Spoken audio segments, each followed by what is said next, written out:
Doug has a shoulder injury, unfortunately, and he's going to go to injured reserve. We signed Corey Liuget. We're really excited about that.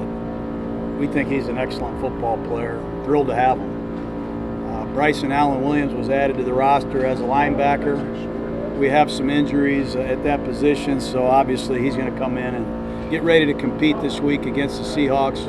And Andrew DePaula was released as well. We needed to make a couple roster moves today to sign Bryson Allen Williams and Corey Liuget. How did Trent sort of separate or win that job? That was tough. That was a very close call. We've got a young kicker, a young punter, and a young snapper now.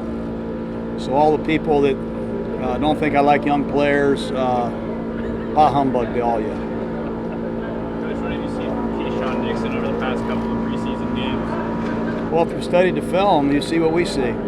He's made more plays than any of our corners. He's playing extremely well. He's confident. I mean, he's had a lot of ball production, and he's also been a factor on special teams. So we're really pleased with Nixon.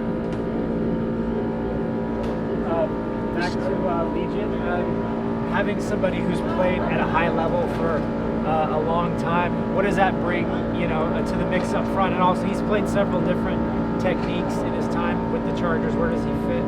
Well, we're a one-gap 4-3 defense. Last year, when we came here, we were struggling to put the pieces together, being a 3-4 team for a few years. Liuget is a legitimate 3 technique. He can also be a penetrator as a nose. He can play heavy on the center in your sub packages, your 3-down alignments. He's smart. He's got, I think, 25 career sacks, so he gives us another veteran player with inside pass rush ability. He can bat down passes, plays with a motor. We're thrilled to have him. We're going to try to get him in great shape and get him ready as soon as possible. What is Jelly's status? Jelly hurt his knee. We think he'll be back, hopefully, for the season opener, but he's out. More guys? Is J.J. Nelson still dealing with it?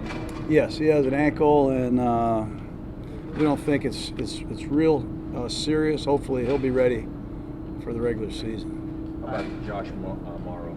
Tomorrow, we have a lot of guys that are practicing today that are somewhat limited. Morrow's another one, a slight hamstring, but doing much better.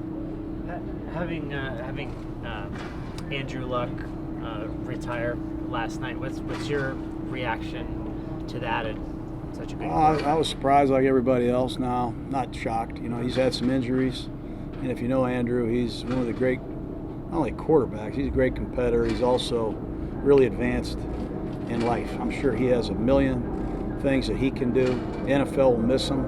I know I'll miss competing against him. He's a good friend and a great player, and I wish him the best. How's Isaiah Johnson doing?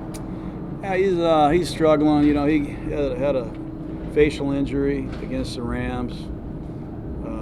Not quite sure if he'll be ready for the season opener, but he's been out for the last couple days. How's Davey done in stepping in for Gabe? Who? Jordan Davey. Good. Yeah, Debbie's done good. He's didn't play last week, obviously, but he's been a guard, left guard, right guard, center his whole career. He's going to be good. He's going to be fine. Denzel Good is back practicing, which is also good at right guard.